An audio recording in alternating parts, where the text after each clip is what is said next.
Welcome to Tantrum House Studio 3. I'm Will Meadows. And I'm Sara Meadows, and today we're looking at 13 Clues by CMON.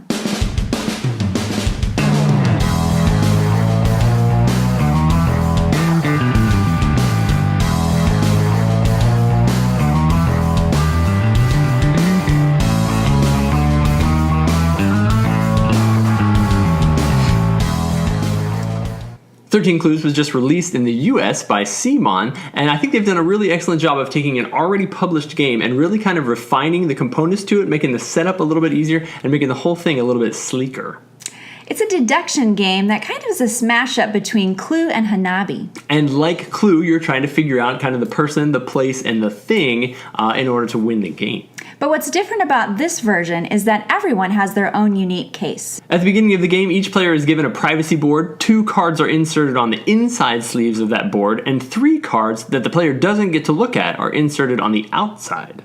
Figuring out what those 3 cards are is the goal of the game. Depending on player count, some cards will be removed from the game entirely, and some will go out onto the center of the table. Every time you play, though, you'll start off with enough information that all you need to solve are for 13 clues. Players start the game with 1 magnifying glass in hand. This is the currency players use to ask questions, and every time you ask another player a question, you give them your magnifying glass. If you decide to look at one of the face-down clues on the table, you pay the next person who has no magnifying glasses. Players can ask questions like, how many red cards can you see? Or, how many outdoor locations can you see? The reason this is valuable is that players must answer based on what they can see on everyone else's outward-facing cards, as well as their own 2 secret cards. Once a player has narrowed down his options, he can use his turn to try and guess what the cards are in front of him.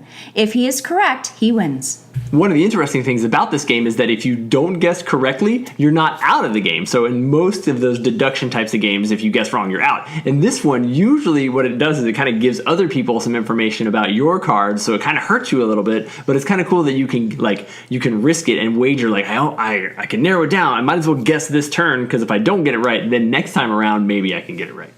There's almost no downtime in this game, even with 6 players.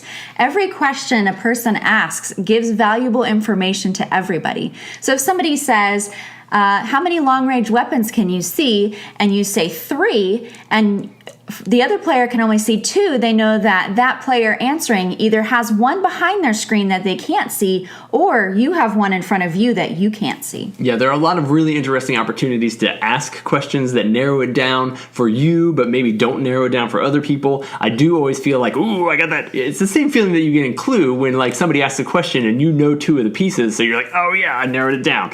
The nice thing over this versus Clue, well, let me start with the nice thing about it being kind of like Clue, is that it's really approachable.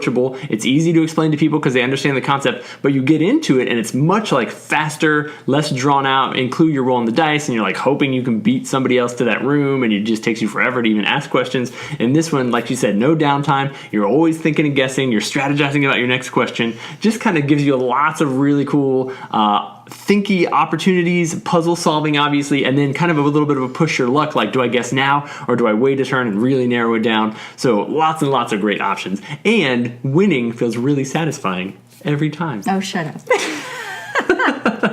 Tantrum House gives 13 Clues 2 thumbs up.